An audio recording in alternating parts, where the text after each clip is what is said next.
Jaya Radha Madhava Kunja Bihari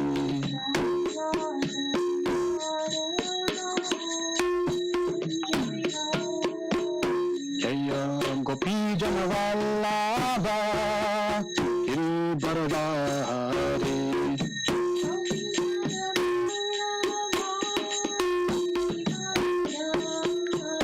Jaya Gopi Jana Vallabha Giridharadhari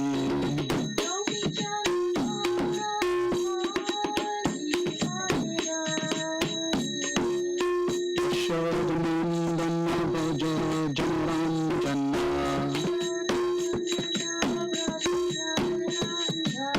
Yashodanandana Bhaja Janaranjana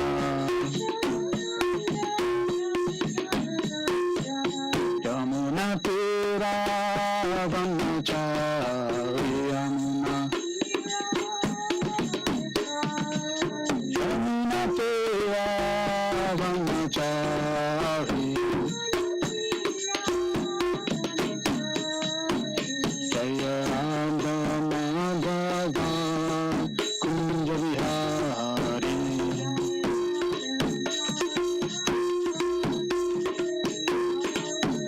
Jaya Radha Madhava Kunja Vihari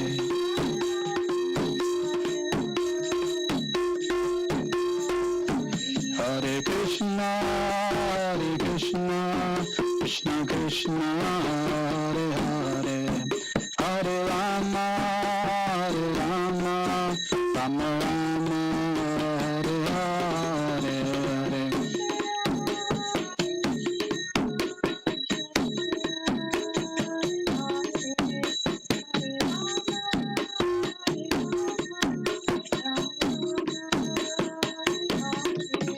Hare Krishna Krishna Krishna Hare Hare Hare Rama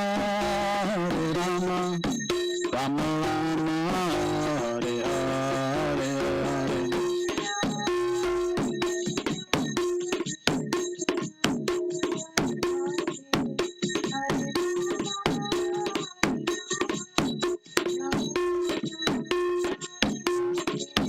Hare Krishna Krishna Krishna Hare Hare Hare Rama Rama Rama Hare Hare Hare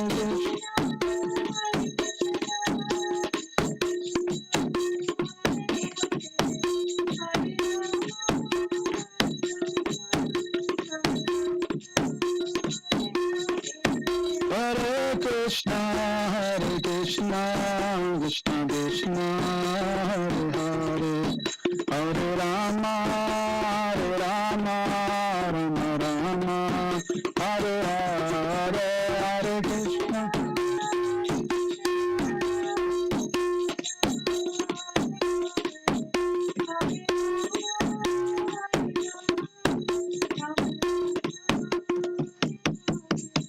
Jaya Prabhupada Prabhupada Prabhupada Jaya Prabhupada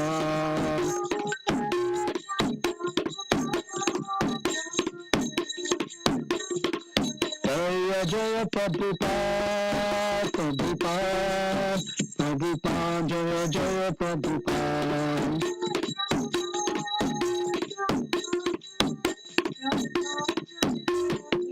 Nectar Haribo Haribo Haribo Nectar Haribo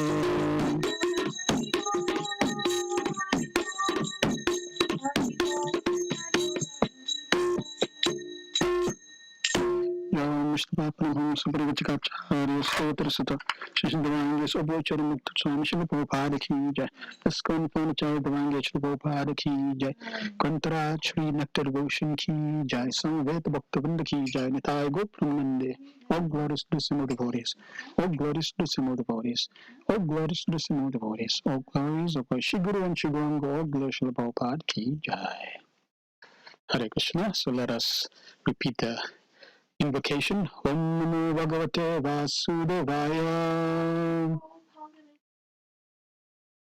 Om Namo Bhagavate Vasudevaya. Om Namo Bhagavate Vasudevaya. So today we continue with chapter 35, Nectar of Devotion. Let us repeat the wonderful glorification of the Six Goswamis.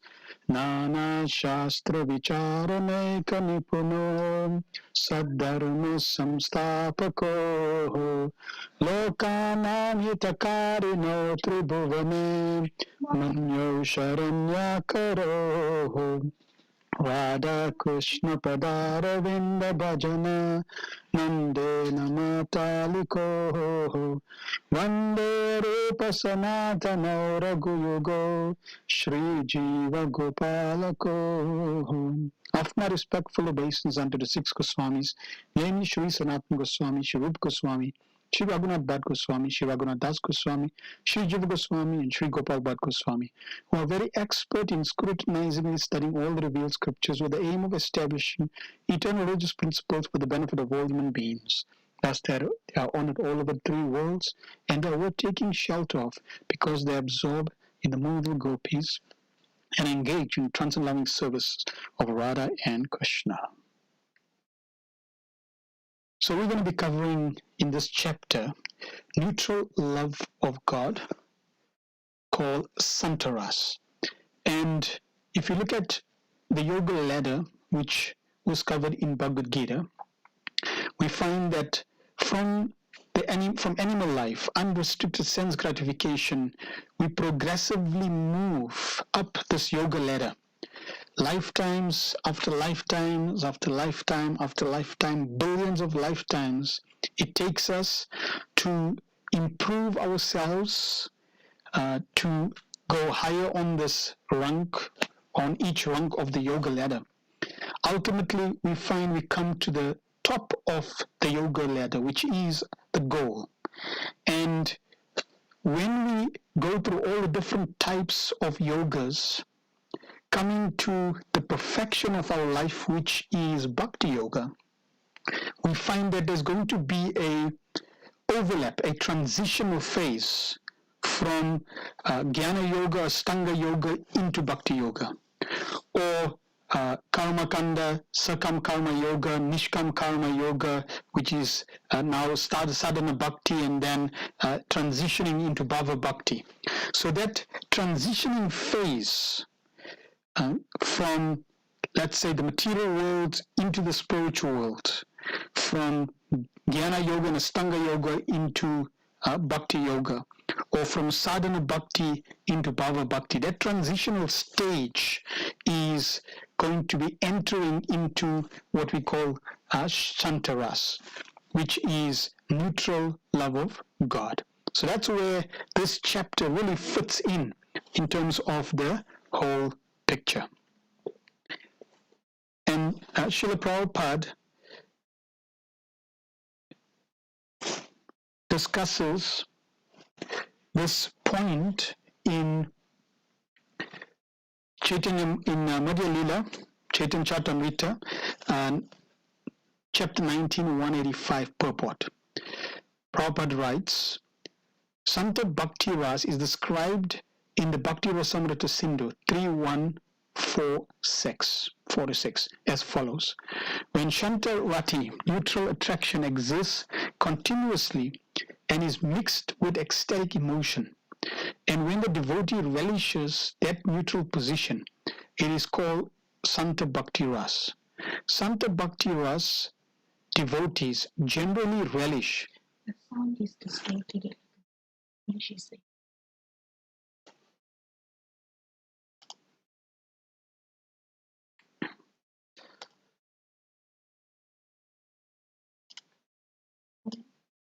We're just going to adjust the sound. Give me 1 second.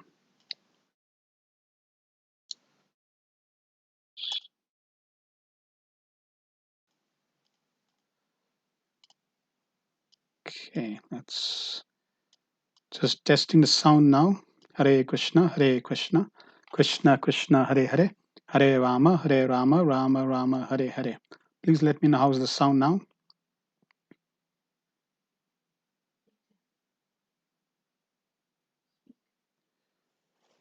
Hare Krishna, Krishna Krishna, Hare Hare, Hare Rama, Rama Rama, Hare Hare. On the WhatsApp group or even in the YouTube chat, please let me know the sound now. Okay, so let us start this conversation again. So we spoke about how Santaras, within the big picture of the progression of our lives, from animal life right up to the perfection of Bhakti Yoga. And now we're going to hear Srila Prabhupada mentions this transition of Shantaras. Prabhupada says, Shanta Bhakti Ras is described in Bhakti Rasamrita Sindhu 3.1, verses 4 to 6 as follows. When Shantarati, neutral attraction, exists continuously and is mixed with ecstatic emotion, and when the devotee relishes that neutral position, it is called Santa Bhakti Ras. Santa Bhakti Ras devotees gradually relish the impersonal feature of the Supreme Personality of devotees generally relish the impersonal feature of the Supreme Personality of Godhead. Since their taste of transcendental bliss is incomplete, it is called agana, or not concentrated.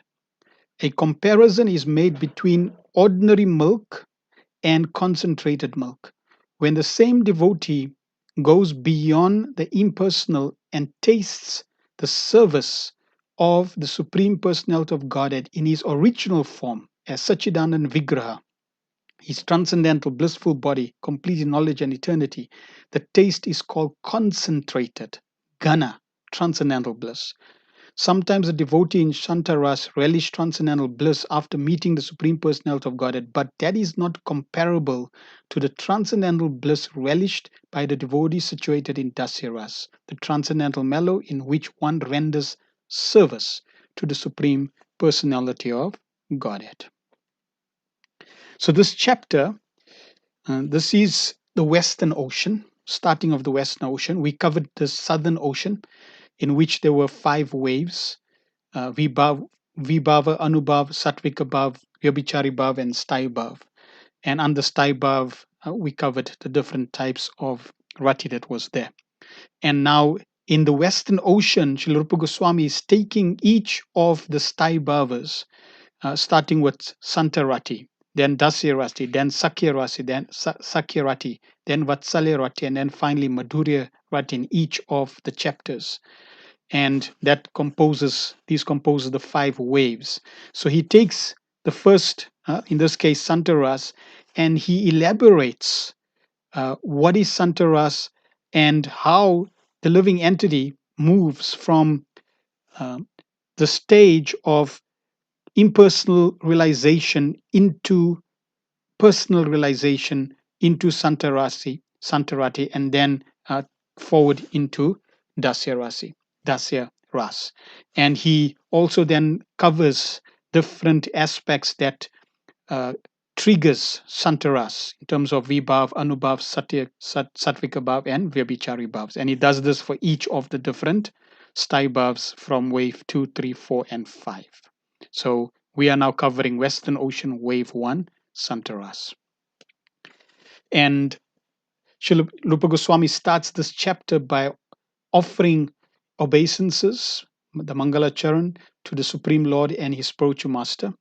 Srila Prabhupada elaborates on this. When one can maintain a transcendental position of neutrality or indifference to external sense objects, one becomes qualified to achieve love of God at the stage of neutrality, Santaras. Srila Prabhupada explains when one is actually able to maintain transcendental position, his stage is called neutrality in devotional service. So this is also again just elaborating on Santaras itself.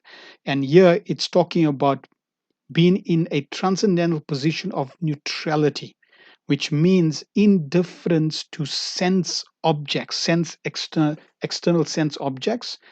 And that also means there is no material desires, which in the 11th canto is quoted: material desires undoubtedly the cause of the greatest unhappiness, and freedom from such desire is the cause of the greatest happiness. So as long as one is not freed from material desires, as long as one is still attracted by external sense objects, it is to be understood one has not come to the stage of neutrality, the stage of shantaras. Only those who are completely indifferent, neutral to external sense objects, they are now on the stage of shantaras. And from that stage, they can move further. So it is important and crucial that in our path in devotional service, that we become free from material desires. And the process of becoming free from material desires is simply to engage with one pointed attention in devotional service, understanding the goal, understanding the object of the practice of devotional service. Kama, or desire. The word kama is conventionally used to indicate a material desire, or else a spiritual desire so intense that it becomes somehow analogous to intense material desire. Still, the fundamental distinction remains: material desire is selfish and self gratificatory. Spiritual desire is free from selfishness, being wholly for the pleasure of the Lord, for others, the Lord. Thus, the residents of Vrindavan executed their daily activities solely for the pleasure of the beloved Krishna.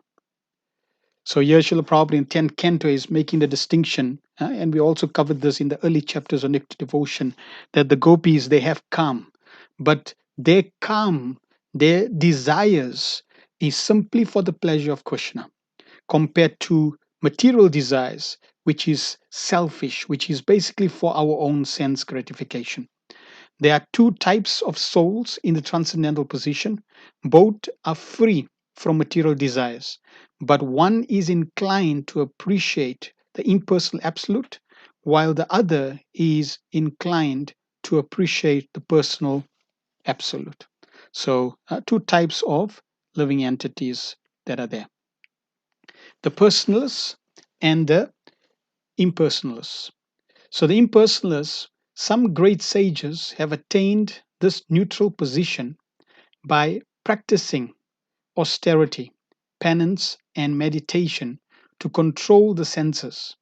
Such sages are generally called mystic yogis, and in most cases, they are inclined to appreciate the spiritual pleasure of impersonal feature of the absolute truth. Then we have the personalists. A personalist is far more fortunate than the impersonalist because he's inclined to appreciate the Lord's form. The happiness derived from direct perception of the Lord's form is far greater than the happiness derived from the impersonal Brahman. Because without the Lord's form, there is no possibility of relishing rasa. Srila Prabhupada explains, actually, the transcendental pleasure derived in association with the Supreme Person is far greater than the pleasure derived from impersonal Brahman realization because of the direct meeting with the eternal form of the Lord. Although neutral, devotees may be qualified to achieve darshan of the Lord's form, they are not qualified to experience his pastimes. Until one has dasya bhav, one cannot achieve this qualification. So the impersonalists, the Brahmavadis, they progressively perfect their life, but they don't have the interaction with the Supreme Personality of Godhead like the devotees in Vrindavan, like the personalists.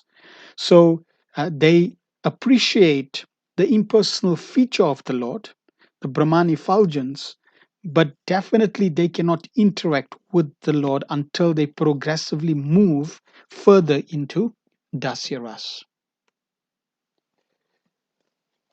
So, after explaining two categories of souls, those who are impersonalists and those who are personalists, Srila Rupa Goswami now starts to elaborate what can trigger Santaras and how one can progressively move from Santaras into Dasya. So he starts with Vibhava, Vishaya Alambana, which means Krishna as a stimulus for neutral devotion. Srila Rupa Goswami mentions two ways that the Lord stimulates neutral affection.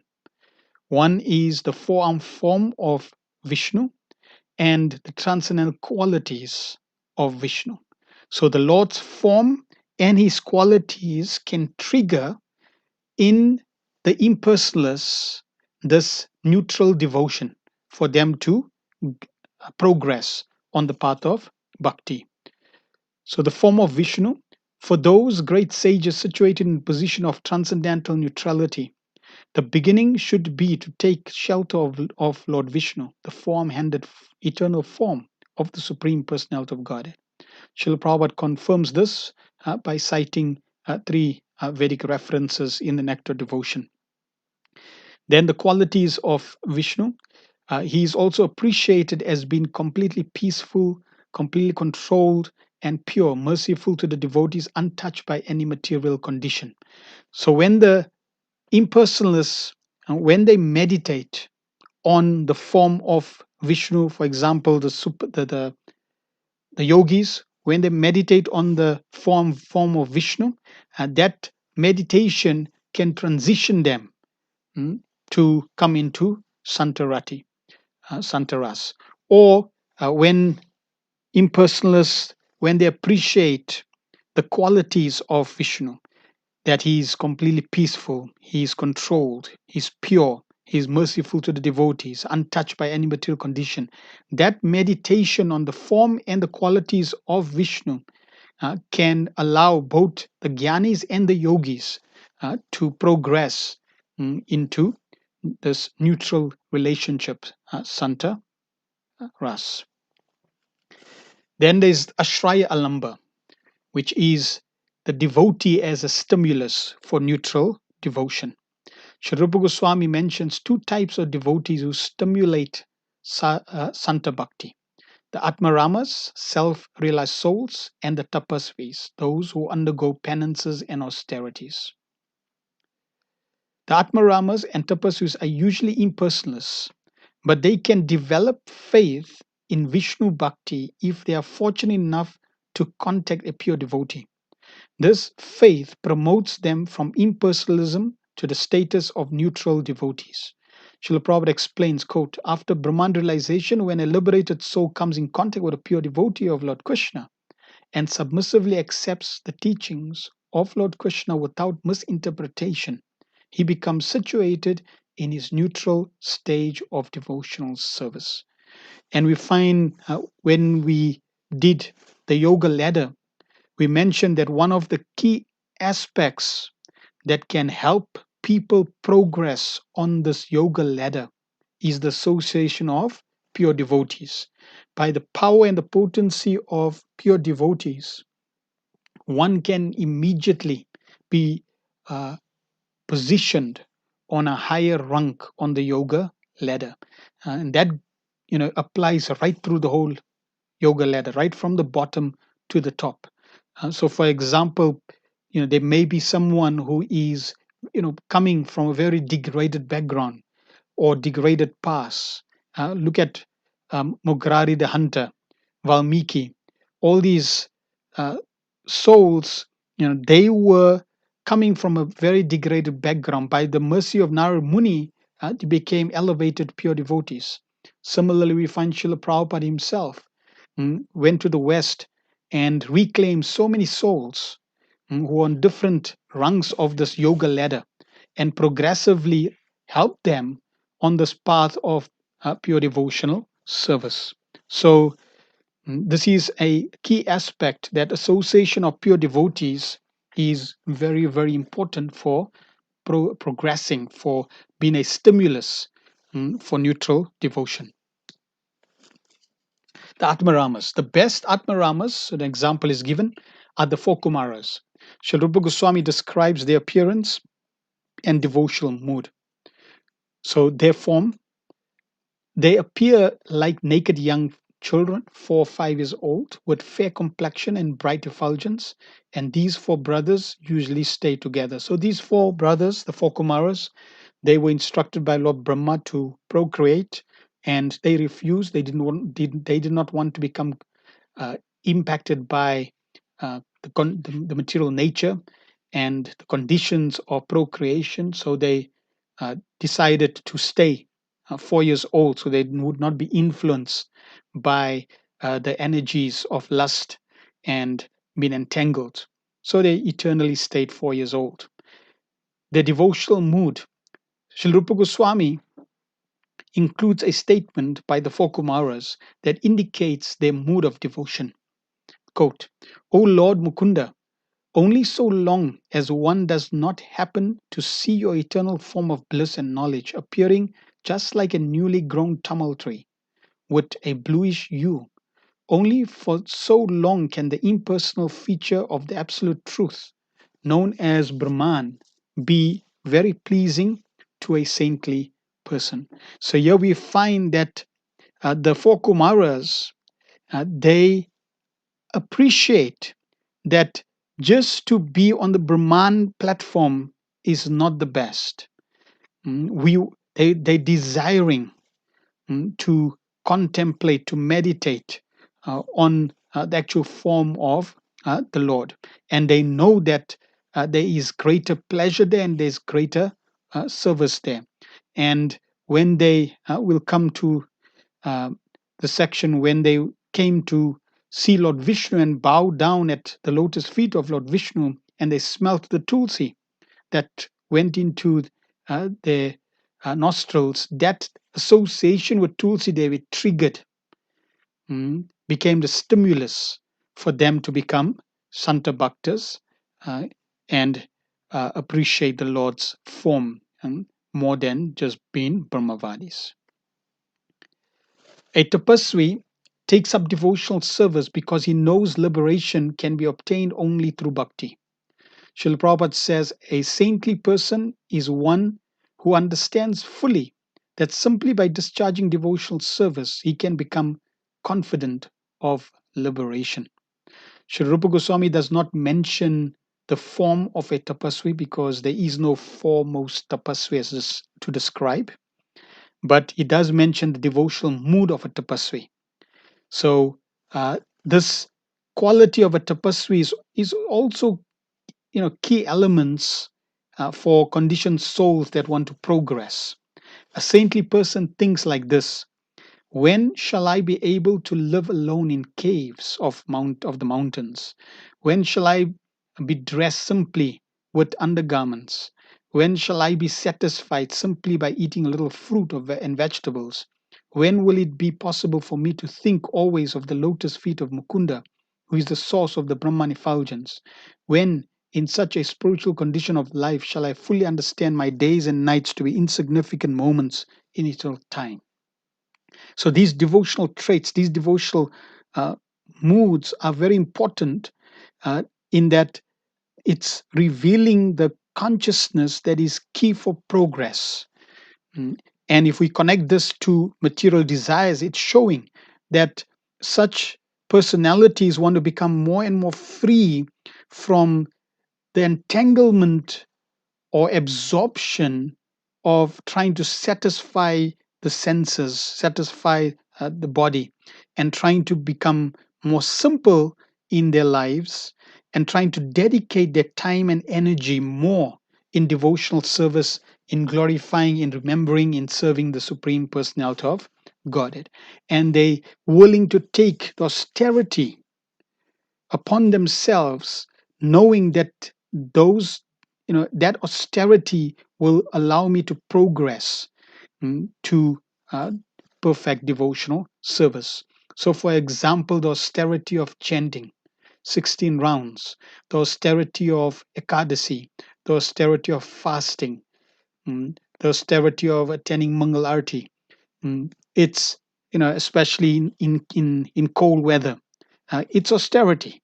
It is challenging, but when we embrace such austerities, understanding that these austerities are beneficial for our progress, then like the tapasvi, they also progress. Now Srila Rupa Goswami discusses Udipan, objects that impel neutral devotion. So we heard how Krishna, the form of the Lord, the qualities of the Lord can impel neutral devotion. We heard how devotees, mm, uh, through austerity or association with devotees, can impel devotion. And now we're going to go into objects that uh, impel devotion, neutral devotion. So there are two subdivisions of Udipan: Asadharan, unique, and Sadharana, shared. Unique Udipans are objects that impel devotees of one specific ras. Shared Udipan, Sadharana, are objects that impel devotees of many different rasas. So remember, a devotee can be in one single ras, or a devotee can be in multiple rasas. Like, for example, Lord Balaram. Lord Balaram, he serves Krishna in multiple rasas. Mm. Whereas we find Mother Yashoda, she would serve Krishna specifically in Vatsalya Ras. So, like that, depending on the type of devotee or where the devotee is situated in terms of his relation with Krishna, then the Udipans are categorized either as unique or shared. So, unique impetuses, uh, Asadharana Udipan. Srila Rupa Goswami lists the impetuses unique to Shantaras. The impulse of a saintly person is to engage in the study of the Vedas, especially the Upanishadic portions, to live always in a place where there is no disturbance from common people, to think always of the eternal form of Krishna, to be ready to consider and understand the absolute truth, to be always prominent in exhibiting knowledge, to see the Supreme Lord in the universal form, Virat Rupa, to associate always with learned devotees, and to discuss the conclusion of the Vedas with similarly elevated persons. So these are the udipans that can trigger the devote the aspirant to Santaras. And the example is given of hearing the Upanishads. Hearing the Upanishads in Lord Brahma's assembly impelled the neutral affection of learned yogis, causing them to relish Shantaras. So, in the assembly where Lord Brahma was reciting the Upanishads, within that assembly were learned yogis. And when those learned yogis heard the Upanishads, then it triggered the Shanta Ras. So, if you look at on the yoga ladder, the yogis are progressing and they're now given an opportunity to hear from Lord Brahma. And by hearing the Vedas and the Upanishads from Lord Brahma, this allowed them to progress and experience Shanta Ras. So, like that, these different aspects that are mentioned here. So, for example, to live always in a place where there's no disturbance from common people, to think of the eternal form of Krishna, to see the Supreme Lord in the universal form, to associate with learned devotees. These all can trigger Shantaras on those souls that are elevated on the yoga ladder and can progress further. Then there is Sadharana Udipan, which is shared impetuses. Srila Rupa Goswami lists the impetus of Santaras that may impel devotees of other rasas as well. Smelling the tulsi offered at the lotus feet of the Lord, by hearing the sound of his conch shell, by seeing a sacrifice, a sanctified place in some mountain or hill, by observing a forest like ones in Vrindavan, by going to a place of pilgrimage, by visiting the uh, cause of the Ganges river, by being victorious over the dictation of bodily demands. So that's supposed to be by the by being victorious over the dictations of bodily demands, namely sleeping, mating, and defending, by understanding the devastation of eternal time, and by constantly associating with the devotees engaged in Krishna consciousness. So these are some of the impetuses that can also help elevated souls progress further on the path of bhakti. Example of smelling tulsi. Srila Rupa Goswami quotes the third canto describing how the four Kumaras achieve and relish Shantaras by smelling the aroma of tulsi leaves mixed with saffron offered to the lotus feet of Lord Vishnu. Okay, so we should not minimize these different activities. We find that even the slightest touch with these different activities can help souls, and they play a role in the journey of the souls. And in fact, if we analyze every aspect that of creation that Krishna has created, actually helps a living entity move closer. Mm. A living entity can naturally take advantage of every situation to progress towards surrendering to the Supreme Lord, or to digress and not surrender. Mm. And those who are transcendentalists, those who are aspiring for pure devotion, they would take advantage of every single opportunity in trying to increase their attachment to Krishna. Now, Rupa Goswami describes Anubhav, different ecstatic symptoms that manifest in Shanta Bhaktas. So, just as in the impetuses they were unique and shared, then also in the Anubhav, there is the Asadaran Anubhav, manifestation of ecstasy unique to Shantaras, and there's also shared. So Sri Rupa Goswami lists the Anubhavs unique to Shantaras. So those who are in Shantaras, they also experience specific ecstatic symptoms. And that's what is now being described. They concentrate their eyesight on the tip of the nose, and they behave just like avadutas. Avadut. Avadut means a highly elevated mystic who does not care for any social, religious, or Vedic conventions. Another symptom is that such persons are very careful to step forward when giving speeches. When they speak, they join together the forefinger and thumb. This is called a Jnana Mudra position. They are not against the atheists, nor are they particularly inclined to devotees. Such persons give stress to liberation and detachment from the materialistic way of life. They are always neutral and have no affection for nor misidentification with anything material. They are always grave but fully absorbed in thoughts of the Supreme Personality of Godhead. These uncommon features develop in devotees who are situated in Shantaras. So, as one is progressing on the yoga ladder and one comes to closer to entering into Shantaras, one will begin to experience these different types of behaviors, symptoms. And an example of concentrating eyesight on the tip of the nose. This great sage is concentrating his eyesight on the tip of his nose, and from this it appears that he has already realized the eternal form of the Lord within himself. So just meditating on the tip of the nose doesn't just mean looking at the tip of the nose. What's happening is when the yogi focuses on the tip of the nose, that focus allows him to actually see the Supreme Lord within his heart. Right, because meditating on your nose is not going to allow you to go get access into Vrindavan, get access to the Supreme Personality of Godhead.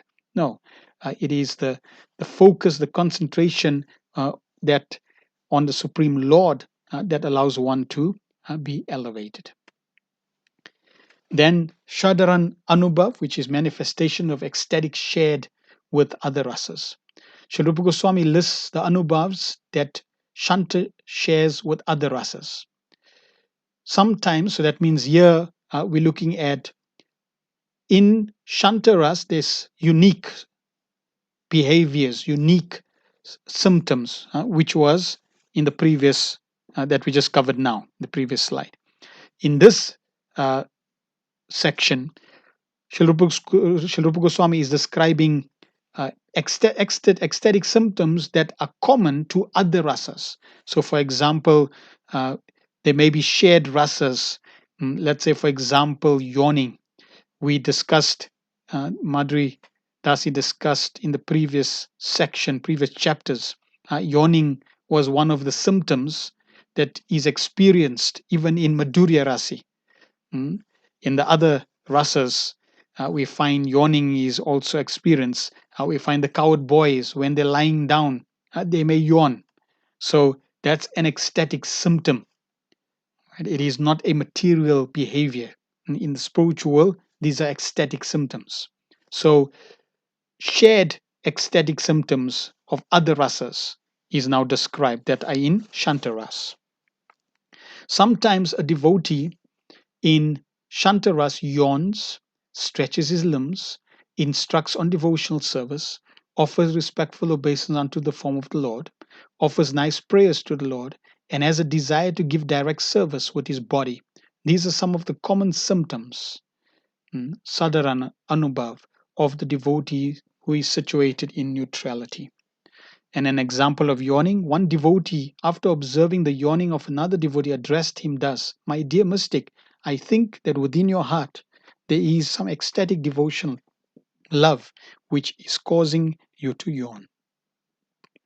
Okay, so we may see someone, we may see a mystic yawning, and we may conclude, due to our conditioned nature, that he is feeling tired. But that elevated mystic yogi who is seriously practicing, not a bogus mystic yogi, but a serious transcendentalist mystic yogi who is serious about advancing, uh, on his path, he may all of a sudden just yawn. And that yawning is triggered because he's experiencing some ecstatic symptom, which is manifesting in the form of yawning. So, like that, there are different ecstatic symptoms that may manifest as one is progressing on the path of devotional service.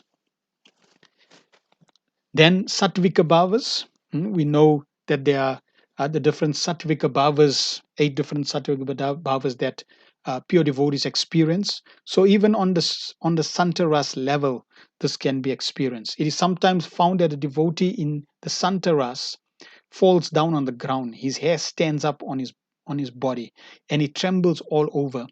In this way, different symptoms of ecstatic trance exhibited automatically by such devotees. And an example is given when Lord Krishna was blowing his conch shell, known as Panchajanya. Many great sages who were living in the caves of the mountains immediately reacted, being awakened from their trance of meditation. They immediately saw that the hairs of their bodies were standing. So just consider, see how here Krishna, on one hand, is blowing his conch shell, which may have nothing to do, with these sages who are living in the mountains.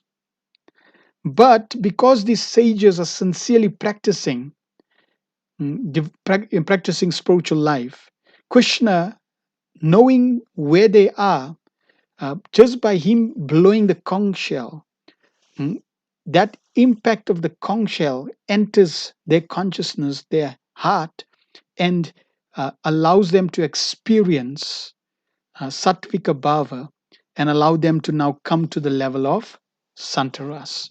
So, in this way, the Lord can achieve many, the Lord can impact many souls in the universe just by one action. We may not have visibility of these different interactions that the Lord has, but here we can see just from this statement how just the blowing of the conch shell can impact so many souls. We know even in the Bhagavad Gita, in Mahabharata, when the Lord and the Pandavas blew their conch shells, it also shattered the hearts of the Kauravas. So it gave pleasure to the Pandavas. It destroyed or shattered the hearts of the Kauravas. It gave ecstatic symptoms, ecstatic uh, sattvika bhavs to the sages and the mystics in living in the mountains and caves. So in this way, the Lord, every action that he performs is transcendental and impacts different devotees on the different parts or different levels that are there on the yoga ladder. Now we come to Vyabhichari bhavs. Sometimes devotees in Shantaras become stunned, peaceful, jubilant, deliberate, reflective, anxious, dexterous, and argumentative. These symptoms indicate continuous ecstasy or established emotion. Okay, so they also experience Vyabhichari bhavs. Example, Nirveda or self disparagement. Once a great sage was lamenting that the Supreme Lord Krishna was living in Dwarka, but that he was unable to take advantage of seeing him. After thinking this way, the sage immediately became stunned.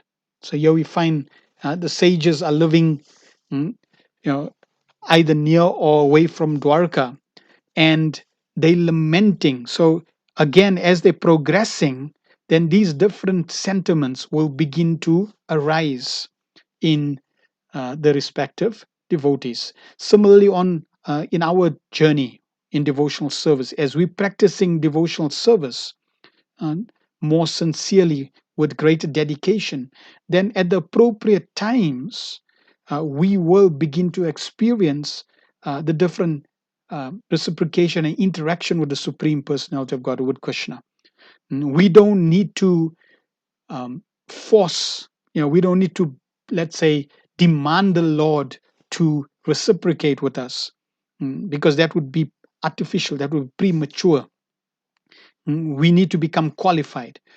That qualification Srila Prabhupada mentions in one lecture is that unless one's heart is pure, unless one's heart is cleansed, then we cannot really reciprocate with the Lord face to face.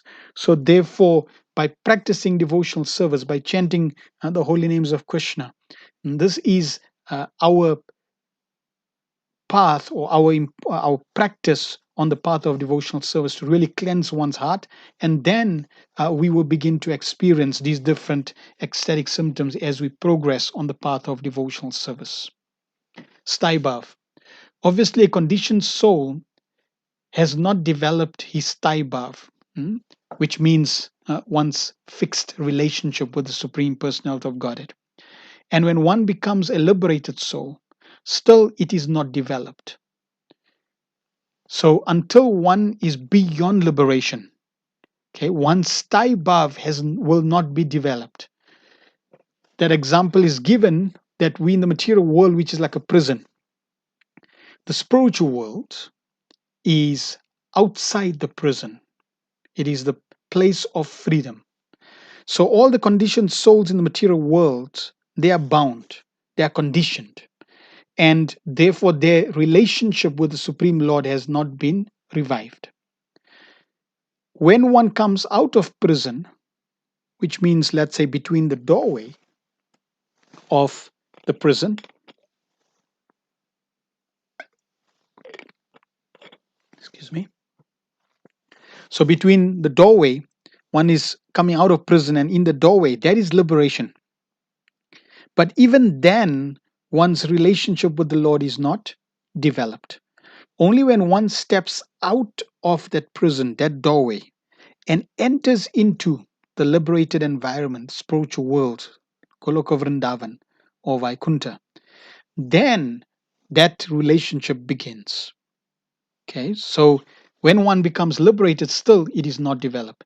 If a liberated soul is fortunate, the Lord arranges to uproot the impersonal impressions in his heart, jnana samskar, and gradually this stay bhava, known as santarati, manifests. This promotes him from impersonalism to personalism. If he is extremely fortunate, this Brahman realized personalist can achieve darshan of the Lord's form. When the Lord's form, Vibhava, stimulates his Shantarati, he can for the first time experience Shantaras, which is infinitely more pleasurable than any impersonal realization. So here we can find how important it is to cultivate personalism, both personalism in terms of serving the deities, serving the devotees. This quality of personalism is key for progressing on the path of devotional service. And here the Lord is facilitating and helping the impersonalists to remove all the jnana samskars, these impersonal impressions that are there in the heart. And that is also what the chanting of the Hare Krishna mantra does. Cheto Darpana Marjanam. All these different tendencies that keep us rooted in the material world or stops us from progressing will be cleansed. An example of elevation to Staibhav and Santaras. My dear friend, do you think that after I perfect the Eightfold Yoga performance, I shall be able to see the eternal form of the Supreme Personality of Godhead? So, this illustrates the mood of a devotee who has achieved Shantarati. He desires to achieve darshan of the Lord's form and thus make further advancement to Shanta Ras. So you can consider, a jnani who progressively advances on the yoga ladder. Then in his future lives, he becomes a yogi. Then the yogi starts to meditate internally on the form of Vishnu and progressively advances. And the Lord removes the impersonal tendencies, the jnana samskars, or the jnana samskars that are there, the impersonal tendencies that are there. And at that point, the yogi now makes this remark, that do you think that after I have perfected Eightfold Yoga performance, I shall be able to see the eternal form of the Supreme Personality of Godhead? So now the yogi is desiring to see the Supreme Personality of Godhead. So that means he's actually moving from Shantarati to Shanta Ras. He's moving from attraction to actually entering into that relationship with the Supreme Lord in Shanta Ras. There are two types of Shantaras. There are two ways that a Brahman realized devotee may finally achieve the Lord's darshan, indirectly or directly. Two types of Shantaras are thus produced: Paroksha, indirect, and Shaka, direct. So indirect Shantaras. Srila Rupa Goswami gives an example of indirect Paroksha Shantaras. When some yogis saw the bodily effulgence of Krishna and Balaram, they almost forgot the pleasure derived from impersonal Brahman realization. We know when Krishna and Balaram walked into the arena of Kamsa, then all the different devotees, yogis that were there, they all experienced different they all had different experiences when they saw Krishna. So everyone saw Krishna and Balaram, but each one had a different unique experience according to their level and relationship with Krishna. So here, some of these yogis, they just saw the bodily effulgence of Krishna and they forgot about the impersonal Brahman realization. That means their Santa Ras was not evoked directly by the Lord's form, but indirectly by the effulgence emanating from the Lord's form. And thus the rasa they experience is indirect. So here we see that even the Lord's impersonal effulgence, Brahma Jyoti, can act as impetus, can act as udipans, can help devotees progress. Depends on their sincerity and their desire. Then direct Shantaras. When a great mystic was once awakened from his meditative trance by hearing the vibration of Krishna's Panchajanya conch shell, the mystic became overpowered, so much so, in fact, that he began to bash his head on the ground, and with eyes full of tears of ecstatic love, he violated all the rules and regulations of his yogi performances. Thus, he at once neglected the process of Brahman realization. So the sage snapped out of his impersonal meditation when he heard the sound of Krishna's conch shell. Opening his eyes, he directly beheld the beautiful blackish color of the Lord's form, and impersonalism immediately became distasteful. Lamenting his waste of time, he harshly disregarded all impersonalist yoga and became a Shanta Bhakta of the Lord. Okay. Again, we see how that transition of a mystic yogi that's practicing mystic perfection, focus absorbed in that process. And we know that every path on the yoga ladder is there for a candidate to come in and be guided to the next rung, immaterial of at what level. So, for example, even if somebody is eating meat, if they go to the Vedas and they're guided, they can be guided even from eating meat to not eating meat progressively. Similarly, here we find the mystic yogi.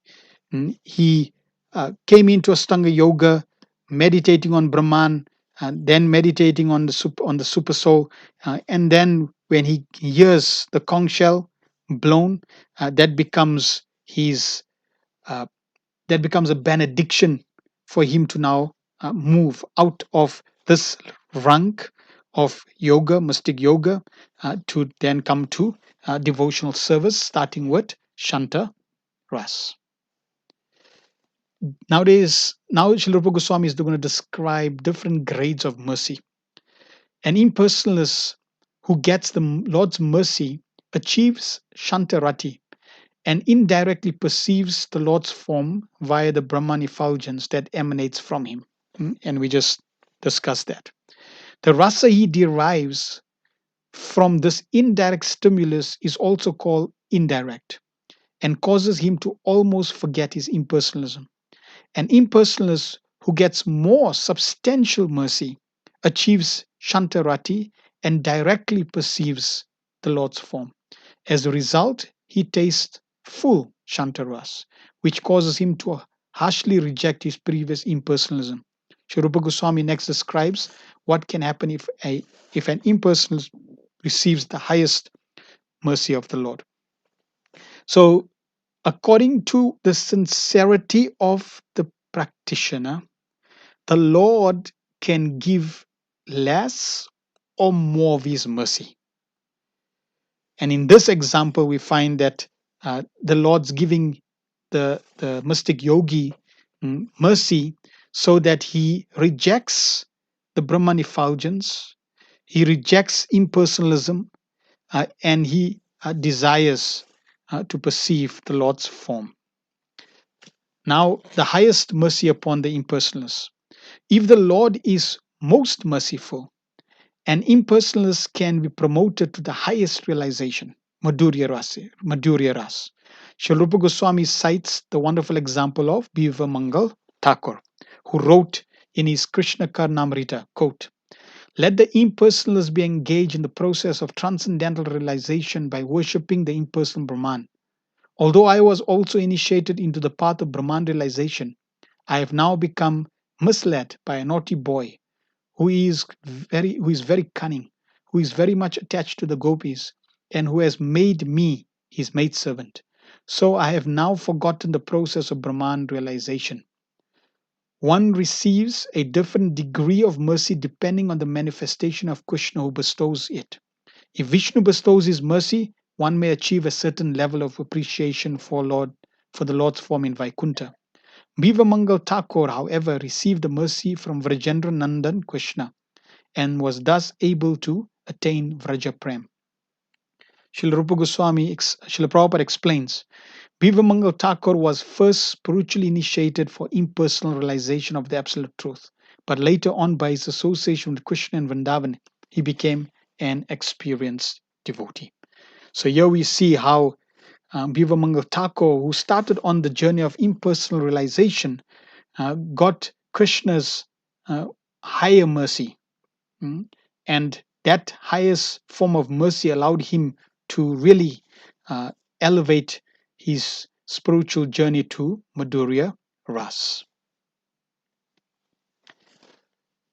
Is neutral devotion a genuine ras? So this question comes up in the Nectar devotion, and Prabhupada and Srila Goswami discusses this point. According to some authorities, this condition, shanta, cannot be accepted as one of the transcendental humours or rasas. To experience ras, various stimuli must heighten one's rati, attachment. Shanta rati, however, is indifferent and neutral towards external stimulation. Because of this, some authorities say that Shanta rati cannot be stimulated into genuine ras. Vaishnav scholars generally disagree. They point out that Shanta rati is neutral only towards material stimulation. Thus, Shanta rati can be stimulated by the Lord's transcendental form and be heightened to genuine ras. Consequently, Vaishnavas generally accept Shanta as a genuine ras, or at least as the preliminary requirement for genuine ras. So, Shanta as a prerequisite for rasa. The extent one is inclined towards sense gratification is the extent one will be disinclined towards devotional service, bhakti ras. Therefore, Shanta, indifference, and neutrality towards material desires is a prerequisite for rasa. Srila Prabhupada says, even if one does not accept Shanta as a transcendental humor, one must still accept it as the beginning position of devotional service. So Prabhupada is making that same point that I made earlier, that if one is engaged in sense gratification, to the degree one is engaged in sense gratification, to that degree one will not be engaged in devotional service, or to that degree one will be disinclined towards devotional service. You cannot have sense gratification, mundane sense gratification, and spiritual sense gratification in terms of devotional service at the same time.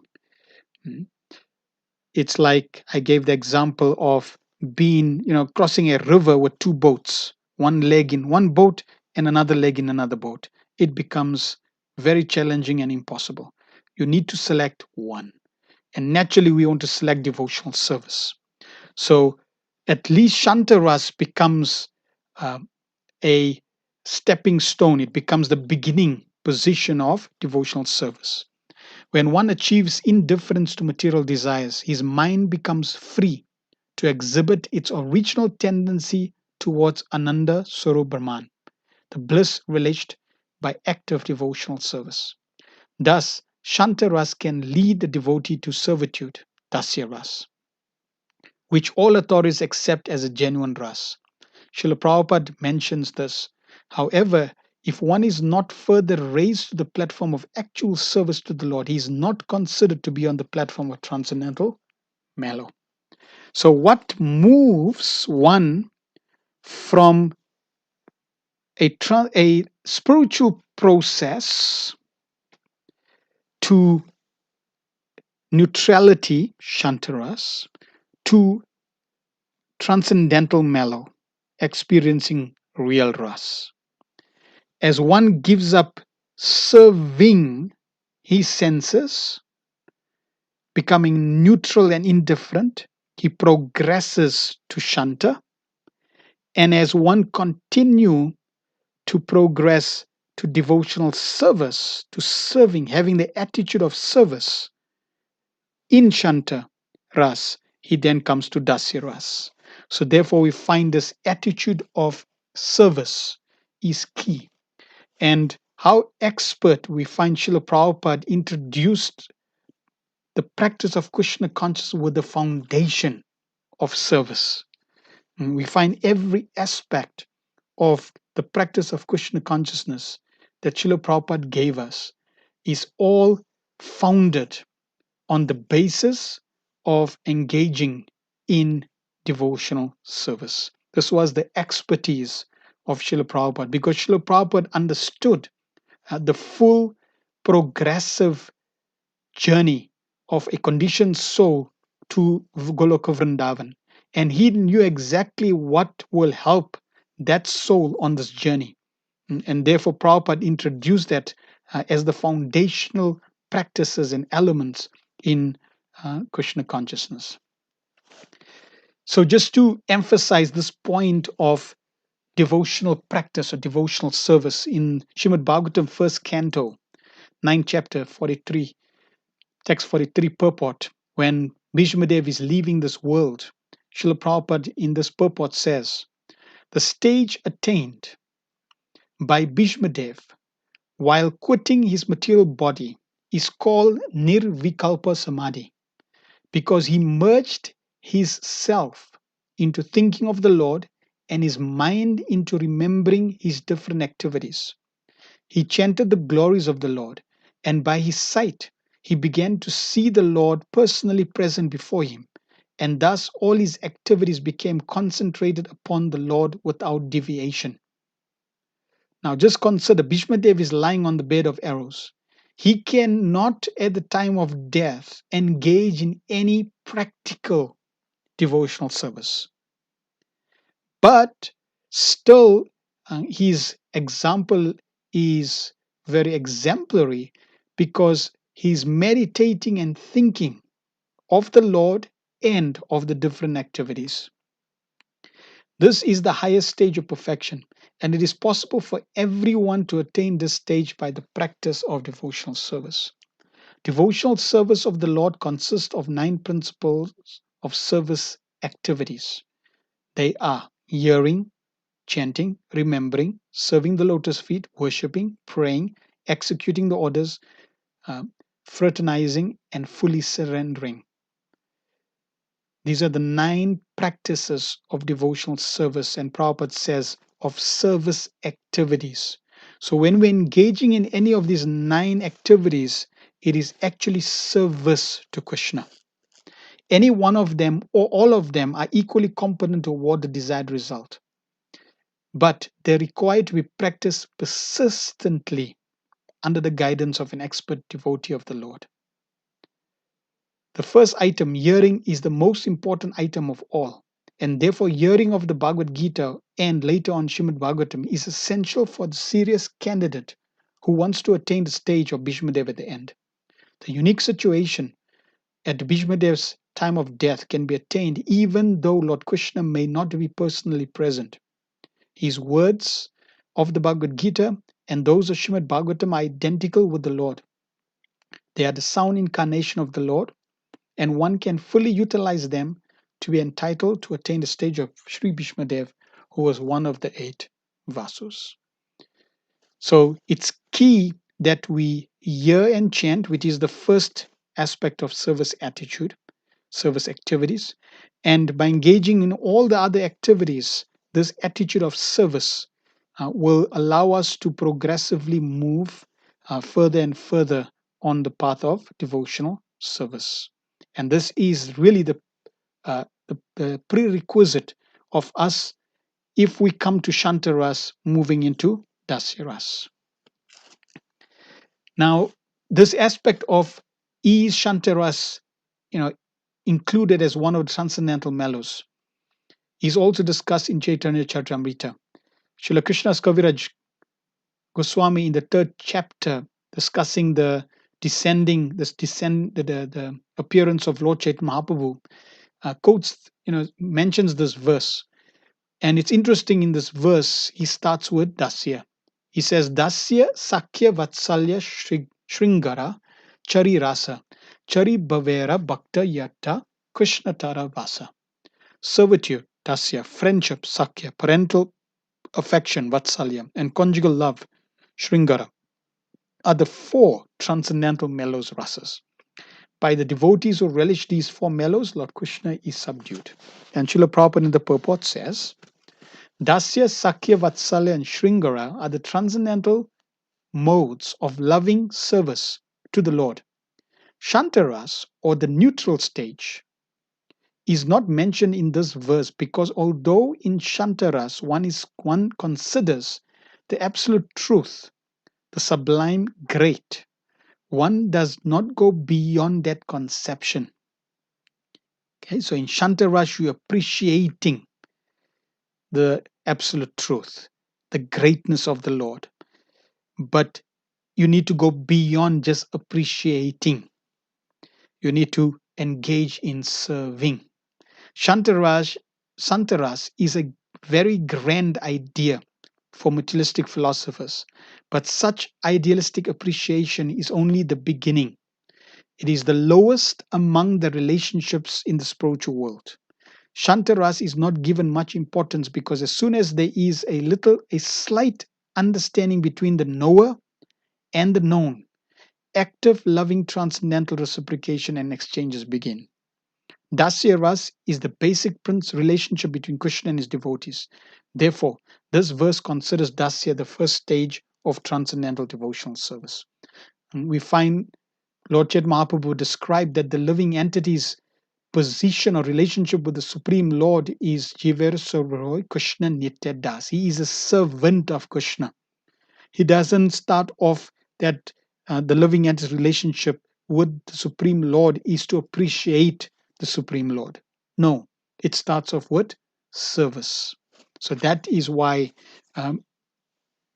certain scholars do not accept Shanta as really a transcendental mellow, a relationship with Krishna. Now, even though it is not accepted as a mellow in Chaitanya Charitamrita, but still it is there in Vrindavan. Because remember, everything that exists in creation exists in Goloka Vrindavan, exists in the spiritual world. That's where it comes from. So Shantaras has to exist. And Srila Bhaktisiddhanta Samaj comments in Chaitanya Charitamrita, which I have quoted here. He says, Srila Bhaktisiddhanta Saraswati Thakur points out that in Vraja Bhumi there is the river Yamuna River with its sandy banks. There are kadamba trees, cows, Krishna's stick with which he herds cows, and Krishna's flute. All of these belong to Shanta Ras. So these devotees, they in Goloka Vrindavan, they with Krishna, and they in Shanta Ras, and they give pleasure to Krishna. So they there in their perfect relationship. There are also other planets in the spiritual world called Vaikuntha planets. And on these planets, Lord Narayan is worshipped with awe and veneration. On these planets, Shantaras is prevalent. And some of the devotees are also connected with the Supreme Personality of God and in Dasya Ras or mellows of servitorship. So in Vaikuntha planets, the predominant ras is Shantaras, neutrality. When you come to Goloka Vrindavan, the highest realm of the spiritual world, then we find that it is starting predominantly with higher levels of rasas. So concluding slide, Shastric confirmation of these points. To recapitulate, Shanta is a genuine ras called Shanta ras. Even if it is not accepted as genuine ras, it is the beginning position of transcendental ras. Achieving Shanta, neutrality towards material desires, leads one towards the stage of actual service. And the reference that's quoted in Nectar Devotion to prove this point is in the 11th canto. Lord Krishna confirms all these points in the 11th canto. The state of being established in my personal form is called Shantaras. And without being situated in this position, no one can advance to actual pure devotional service. So one has to go through that. And the foundational element aspect is neutrality towards material desires, which means indifferent to material desires. Ultimately, giving up material desires, purifying our desires, and making our desires one with Krishna. becoming desireless. Become desireless doesn't mean we don't desire. It means our desire should be one with Krishna. Whatever pleases Krishna, whatever Krishna wants, that should be my desire. And the goal is to serve Krishna, to love Krishna in devotional service, which means to please Krishna. What does my beloved want? That is the object. That should be our driving force. That should be our ultimate desire, to serve Krishna in the way that Krishna becomes pleased. So that brings us to the end of this chapter, where Srila Rupa Goswami beautifully describes Shantaras, what it is, at what stage one would start experiencing Shantarati, and then Shantaras, what elements triggers Shantaras, and in pure devotional service, where does Shantaras actually fit into? All right, so if there's any questions anyone has, let me know.